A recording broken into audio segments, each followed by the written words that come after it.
Hi friends, welcome to Pallavi TV.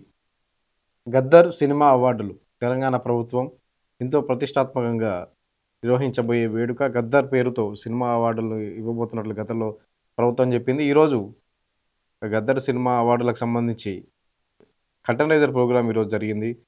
Prasad ల్యాబ్స్లో deputy CM Bhatti Vikramarka, అదేవిధంగా cinematography minister Komatireddy Venkat Reddy, అదేవిధంగా Telangana state film development corporation chairman Dil Raju, ఈ managing director Harish వీళ్ళంతా వచ్చి ఆ కర్టెన్ రైజర్ ప్రోగ్రామ్ హాజరయ్యారు. అయితే గద్దర్ సినిమా అవార్డుల కోసం ఆ ప్రభుత్వం దీనికి సంబంధించి జ్యూరీ కమిటీని కూడా ఒకటి ఏర్పాటు చేసింది. జ్యూరీ మెంబర్లతో 15 మంది జ్యూరీ మెంబర్లతో కమిటీని ఏర్పాటు చేసింది. దీనికి అవార్డుకు కమిటీకి చైర్పర్సన్గా, ఈ జ్యూరీ మెంబర్ల కమిటీకి చైర్పర్సన్గా జయసుధను ఎంపిక చేసింది. ఈరోజు దీనికి సంబంధించిన కర్టెన్ రైజర్ ప్రోగ్రామ్ జరిగింది. అయితే కర్టెన్ రైజర్ ప్రోగ్రాంలో డిప్యూటీ సీఎం బట్టి విక్రమార్క మాట్లాడారు. గద్దర్ పేరుతో అవార్డు ఇస్తాం, జూన్ 14వ తేదీన హెచ్ఏసీసీలో కార్యక్రమం జరుగుతుందని చెప్పారు. అయితే మొత్తం 1248 నామినేషన్లు వచ్చాయి. వీటన్నిటిని జ్యూరీ మెంబర్స్ ఈ సినిమాలన్నింటినీ చూసి మంచి సినిమాలను ఎంపిక చేసి ఇస్తారని చెప్పారు. అయితే మనకి ఈ కార్యక్రమానికి సంబంధించి గద్దర్ తెలంగాణ చలనచిత్ర అవార్డులు ఇది ఈరోజు ఉదయం జరిగిన ప్రోగ్రాం కర్టెన్ రైజర్ ప్రోగ్రాం. ఇందులో ఎక్కడ కూడా గద్దర్ ఫోటో కనిపించలేదు మనకు. ఇదొకటి మైనస్ పాయింట్‌గా చెప్పుకోవచ్చు. గద్దర్ ఫోటో ఎక్కడా లేదు. ఒక పక్క Revanth Reddy photo, deputy CM Bhatti Vikramarka photo, Komatireddy photo, అంటే ప్రోటోకాల్ ప్రకారం ఇవన్నీ ఉండాలి, కరెక్టే. Dil Raju photo, film development corporation chairman వీళ్ళ ఫోటో, అంటే మనకు హాల్‌లో గానీ, ప్రోగ్రామ్ జరిగిన హాల్‌లో గానీ, బయట ప్రసాద్ ల్యాబ్స్ బయట ఉన్నటువంటి ఫ్లెక్సీలో గానీ, ఎక్కడ కూడా గద్దరు ఫోటో లేకుండానే కార్యక్రమం నిర్వహించారు. ఫ్లెక్సీలో ఎక్కడ కూడా గద్దర్ తెలంగాణ చలనచిత్ర అవార్డులు 2024 అని పెట్టి గద్దర్ ఫోటోనే లేదు అందులో. అంటే గద్దర్ పేరుతో అవార్డులు ఇవ్వడం అభినందనీయమైన విషయమే. ప్రభుత్వం అభినందించొచ్చు. గద్దర్‌ను గత బీఆర్ఎస్ సర్కార్ పట్టించుకోలేదు. కేసీఆర్ కోసం బయట చాలాసేపు పడిగాపులు కాచిన కేసీఆర్ అపాయింట్మెంట్ ఇవ్వలేదు. గద్దర్‌కి అవమానం జరిగిందని చెప్పి గతంలో ప్రతిపక్షంలో ఉన్న కాంగ్రెస్ పార్టీ ఆరోపణలు చేసింది. నిజంగానే అది గద్దర్‌కి జరిగిన అవమానమే. ఒక ప్రజా విప్లవకారుడు, ప్రజా యుద్ధ నౌక, ప్రజా సమస్యల కోసం పోరాడినటువంటి ఆయన జానపదాల దగ్గర నుంచి అన్ని ప్రజల్లో ఉండి పోరాడి తెలంగాణ ఉద్యమంలోనూ తన పాటలతో ఉద్యమ స్ఫూర్తిని తగిలించినటువంటి గొప్ప వ్యక్తి గద్దర్.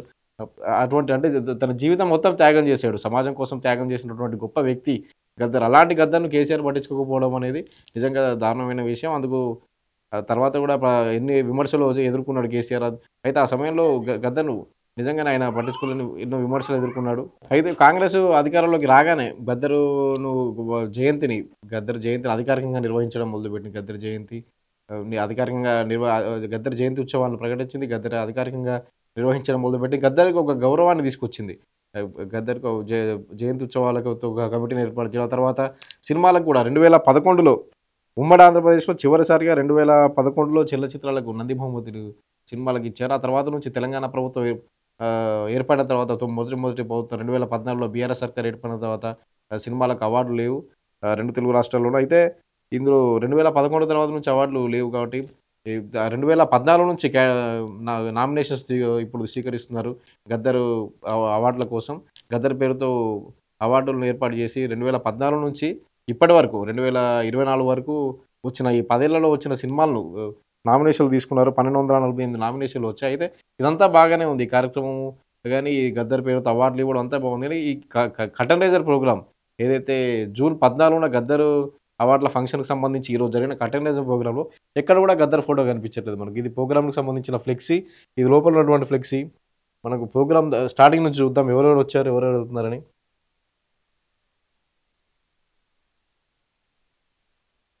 స్టేజ్ పైకి వెళ్తున్నారు డిప్యూటీ సీఎం బట్టి విక్రమార్క, దిల్ రాజు కనిపిస్తున్నారు. INPR commissioner, film development corporation chairman Harish, managing director Harish, corporation chairman Dil Raju, deputy CM Bhatti Vikramarka, Komatireddy Venkat Reddy, jury chairperson Jayasudha, మొత్తం 15 మంది సభ్యులతో జ్యూరీ. ఎక్కడ కూడా ఈ ఫ్లెక్సీలో మనకి ఎక్కడ కూడా గద్దర్ ఫోటో లేకుండా కార్యక్రమం. ఇప్పుడు ఈ కార్పొరేషన్ తెలంగాణ ఫిల్మ్ డెవలప్మెంట్ కార్పొరేషన్‌కి సంబంధించినటువంటి విధి విధానాలకు సంబంధించిన ఒక బుక్‌ను కూడా ఆవిష్కరించారు. మొత్తం పూర్తి కార్యక్రమంలో మనకు ఎక్కడ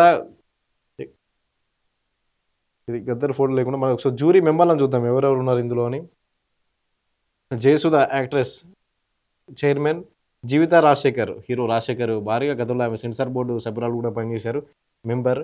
కె. దశరథ్ డైరెక్టర్. 'సంతోషం' సినిమాతో బాగా ఫేమస్ అయినటువంటి 20 ఏళ్ల కిందట వచ్చిన 'సంతోషం' ఆ director member.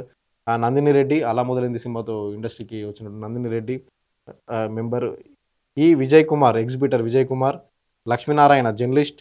Srinath director. Akunuri Gautam film analyst. Kasarla Shyam lyricist. Telangana వరంగల్‌కి చెందినటువంటి తెలంగాణ ముద్దుబిడ్డ, పాటల రచయిత, ఎంతో మంచి పేరు తెచ్చుకున్నటువంటి కాసాల శ్యామ్ ఆయన కూడా మెంబర్‌గా ఉన్నారు. ఉమామహేశ్వరరావు డైరెక్టర్, సీనియర్ డైరెక్టర్ అయిన ఉమామహేశ్వరరావు. శివనాగేశ్వరరావు 'మనీ మనీ' ఇలాంటి సినిమాలు తీసినటువంటి శివనాగేశ్వరరావు కూడా సీనియర్ డైరెక్టర్ అయినా కూడా. విఎన్ ఆదిత్య 'మనసంతా నువ్వే' ఇలాంటి సినిమాలు తీసినటువంటి విఎన్ ఆదిత్య కూడా మెంబర్‌గా ఉన్నారు. వెంకటరమణ జర్నలిస్ట్. ఏడిద రాజా ప్రొడ్యూసర్ మెంబర్. శంకరాభరణం, స్వాతిముత్యం ఇలాంటి సినిమాలు తీసినటువంటి ఏడిద నాగేశ్వరరావు సీనియర్ ప్రొడ్యూసర్ వాళ్ళ అబ్బాయి ఏడిద రాజా ఆయన ప్రొడ్యూసర్ ఆయన కూడా మెంబర్‌గా ఉన్నారు.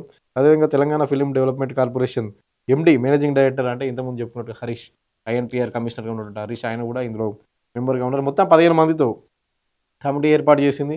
ఈ కమిటీ ఏర్పాటు చేయడం, అవార్డులు ఇవ్వడానికి ప్రభుత్వం అవార్డుల కోసం ఇవన్నీ చేయడం ఇదంతా బాగుంది. కానీ ఈ కార్యక్రమం మొత్తంలో గద్దర్ ఫోటో ఎక్కడా కనిపించలేదు. అంటే ఫ్లెక్సీ అంటే ఇది ఎవరు పట్టించుకోకపోవచ్చు, సరైన కూడా అధికారుల నిర్లక్ష్యమే అనుకోవచ్చు ఇది. ఎందుకంటే కావాలని చేసి ఎవరు ఉండకపోవచ్చు. కానీ ఎక్కడ కూడా ఇందులో ప్రోటోకాల్ ప్రకారం వీళ్ళ ఫోటోలు పెట్టడం వరకు ఓకే. ముఖ్యమంత్రి, డిప్యూటీ సీఎం, శాఖకు సంబంధించిన మంత్రి, corporation chairman, film development corporation chairman వీళ్ళందరి ఫోటోలు రావడం ముఖ్యం. కానీ అవార్డులు ఎవరి పేరుతో ఇస్తున్నాం మనం, గద్దర్ తెలంగాణ చలనచిత్ర అవార్డులు అని చెప్పి గద్దర్కు సంబంధించిన ఫోటో ఒక్కటి కూడా అక్కడ లేకపోవడం అనేది ఒక దురదృష్టం అని చెప్పుకోవాలని చెప్పి మనం చెప్పుకోవచ్చు. ఎందుకంటే ఇంత మంచి కార్యక్రమం నిర్వహిస్తూ అంటే ఎప్పుడైతే గద్దర్ సర్కార్ హయాంలో అవమానం జరిగిందని చెప్పి ఆరోపణలు చేసి అప్పుడు ప్రతిపక్షంలో కాంగ్రెస్ ఆరోపణలు చేసింది. అన్ని పార్టీలు అప్పుడు కేసీఆర్పై దుమ్మెత్తి పోసాయి. కేసీఆర్ అహంకారం అది అని చెప్పి అంటే అట్లాంటి స్థితి నుంచి ప్రజాపాలన అని చెప్పి తెలంగాణలోకి వచ్చినప్పుడు కాంగ్రెస్ సర్కార్ ప్రజాపాలన దిశగానే వచ్చి అంటే గద్దర్కి సంబంధించి ఒక గౌరవాన్ని ఇచ్చి ఆయన జయంతిని అధికారికంగా నిర్వహిస్తూ గద్దర్ పేరుతో సినిమా అవార్డులను ప్రకటిస్తూ ఇంత మంచి కార్యక్రమాన్ని నిర్వహిస్తూ ఇట్లా చేస్తున్నటువంటి కాంగ్రెస్ ప్రభుత్వం అయితే ఈ కార్యక్రమం కటనైజర్ కార్యక్రమంలో ఈ ఫ్లెక్సీలో ఏదైతే ఫ్లెక్సీలు ఉన్నాయో ఇందులో గద్దర్ ఫోటో లేకపోవడం అనేది ఒక మైనస్గా చెప్పుకోవచ్చు. అది అంటే అధికారుల నిర్లక్ష్యం వల్ల జరిగింది, ఎలా జరిగింది అనేది ఆ తర్వాత మనకు తెలియదు. కానీ ఇందులో మాత్రం ఈ కార్యక్రమంలో ఆయన ఫోటో లేకపోవడం. ఇక్కడ GTFA అని కూడా రాశారు. Gaddar Telangana film awards 2024 #1 Telangana rising. ఏ చిత్రాలకు ఇస్తారు? చలనచిత్రాలు, జాతీయ సమగ్రత, బాలల చిత్రాలు, పర్యావరణ వారసత్వం, చరిత్ర చలనచిత్రాలు, ప్రథమ దర్శకత్వ చలనచిత్రాలు ఇలా 5-6 విభాగాలు ఉన్నాయి. అంటే మళ్ళీ సినిమా ఇండస్ట్రీని తెలంగాణలో అవార్డులు ఇవ్వడం కోసం ఈయన గద్దర్ పేరు పెట్టి చక్కటి కార్యక్రమం ఇది గద్దర్ పేరు రావడం అందరూ కూడా ప్రశంసించారు. గద్దర్ పేరుతో గతంలో సీఎం రేవంత్ రెడ్డి ప్రకటించినప్పుడు చాలామంది ప్రశంసించారు. గద్దర్ పేరుతో సినిమా అవార్డులు ఇవ్వడం అనేది గొప్ప విషయం అని చెప్పి సినిమా ఇండస్ట్రీ నుంచి కూడా మంచి ప్రశంసలు దక్కాయి. కానీ మనకి ఏదైతే ముఖ్య కార్యక్రమం చేస్తున్నప్పుడు ఇలాంటి ముఖ్య కార్యక్రమాల్లో ఇలాంటి పొరపాట్లు దొరకకుండా చూసుకుంటే ఇంకా అంటే చాలా మంది ప్రశంసలు దక్కే అవకాశం ఉంటుంది. ఇప్పుడు దీన్ని ఎవరు గుర్తించకపోవచ్చు, గద్దర్ ఫోటో లేదని. కానీ అది అధికారుల నిర్లక్ష్యమో మరి ఎవరి లక్ష్యమో కానీ మొత్తం ఫోటోలో దాదాపు ప్రభుత్వానికి సంబంధించినటువంటి వాళ్ళే ఉన్నాయి తప్ప మనం ఎవరి పేరుతో అవార్డు ఇస్తున్నా ఆ వ్యక్తి ఫోటో లేకపోవడం అనేది కొంత మైనస్గా చెప్పుకోవచ్చు. మరి దీనికి సంబంధించి ఎటువంటి చర్య అంటే ఎలా అది ఎక్కడ జరిగింది తప్పిదం అనేది తెలుసుకోవాలి. అది మొత్తం ప్రోగ్రామ్ మొత్తంలో కూడా దాదాపు ప్రసాద్ స్లాబ్స్లో జరిగింది ఈ ప్రోగ్రామ్ జరిగినటువంటి లోపల కానీ స్టేజ్ పైన కానీ స్టేజ్ బయట కానీ ఎక్కడ కూడా ఇక్కడ ఇట్లాంటి ఫ్లెక్సీల్లో కూడా ఎక్కడ కూడా గద్దర్ ఫోటో లేదు. మొత్తం గద్దర్ పేరుతో అవార్డులు ఇస్తున్నప్పుడు గద్దర్ ఫోటో ఉంటే బాగుండేదని బాగుండేది గద్దర్ ఫోటో ఉంటే. కానీ గద్దర్ ఫోటో లేకపోవడం అనేది ఒక మైనస్గా చెప్పుకోవచ్చు. ఇప్పుడు దాదాపు 2014 నుంచి 24 వరకు ఉన్నటువంటి సినిమాలు 1248 నామినేషన్స్, జ్యూరీ మెంబర్స్ రోజు ఒక సినిమాను చూసి అంటే జూన్ 14వ తేదీన హెచ్ఎస్సిసిలో జరగబోయే గద్దర్ చలనచిత్ర అవార్డుల కార్యక్రమంలో ఈ అవార్డులు అందజేస్తారు. మొత్తం 10 ఏళ్లకు సంబంధించి సినిమాలకు సంబంధించి లిస్టును తీసుకొని 1248 నామినేషన్లు వచ్చాయి. ఫీచరు, చిల్డ్రన్స్ ఫిలిం, డాక్యుమెంటరీ, ఇలా ఫిలిం క్రిటిక్స్ అంటే చాలా విభాగాలు ఉన్నాయి. అందులోంచి తీసి ఇంకా డిప్యూటీ సీఎం బట్టి విక్రమార్క చెప్పారు తెలుగు ఉర్దూ దీనికి సంబంధించి ప్రోగ్రామ్ సంబంధించి ఒక విధి విధానాలు కూడా ఇచ్చారు.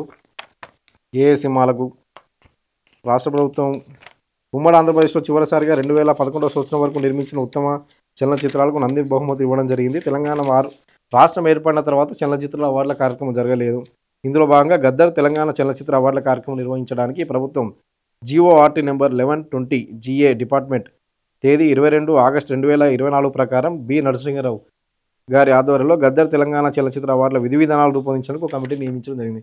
ఇది కమిటీకి సంబంధించి ఏ1 చలనచిత్రాలు తెలుగు మరియు ఉర్దూ, జాతీయ సమగ్రత, బాలల చిత్రాలు, పర్యావరణ, వారసత్వం, చరిత్ర, ప్రథమ దర్శకత్వ చలనచిత్రాలు, సమగ్ర వినోదాత్మక, animation, special effects, documentary, short films, ఉత్తమ నటీనటులకు, సాంకేతిక నిపుణులకు అవార్డులు.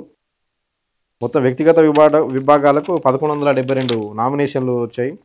అయితే మన గతంలో కొన్ని అవార్డ్స్ ఉన్నాయి. అవి ఎన్టీఆర్ జాతీయ అవార్డు, పైడి జయరాజు చలనచిత్ర award, B N Reddy award, Nagireddy Chakrapani award, Kantharao చలనచిత్ర అవార్డు, రఘుపతి వెంకయ్య చలనచిత్ర అవార్డు. ఇవన్నీ అంటే వీటితో పాటు ఇవన్నీ యథావిధిగా ఇస్తామని చెప్పి ఒక విధి విధానాలు కూడా రూపొందించడం జరిగింది. మొత్తంగా అయితే అంటే కార్యక్రమానికి సంబంధించి ఒక చక్కటి కార్యక్రమం ప్రభుత్వం తీసుకున్న వాటిలో ఇది గద్దర్ పేరుతో సినిమా అవార్డు. కానీ ఆయన ఫోటో పెట్టుంటే బాగుండేది. ఒకటే తప్ప మిగతా వరకు ఈ కార్యక్రమానికి సంబంధించి కానీ దీని మంచి ప్రశంసలు దక్కుతున్నాయి. గద్దర్ పేరుతో అవార్డులు ఇవ్వడం అనేది కాంగ్రెస్ ప్రభుత్వం తీసుకున్నటువంటి మంచి స్టెప్గా చెప్పుకోవచ్చు. ఆయన పేరుతో అవార్డులు ఇవ్వడం అనేది. ఇది ఇవాల్టి స్టోరీ. Thank you.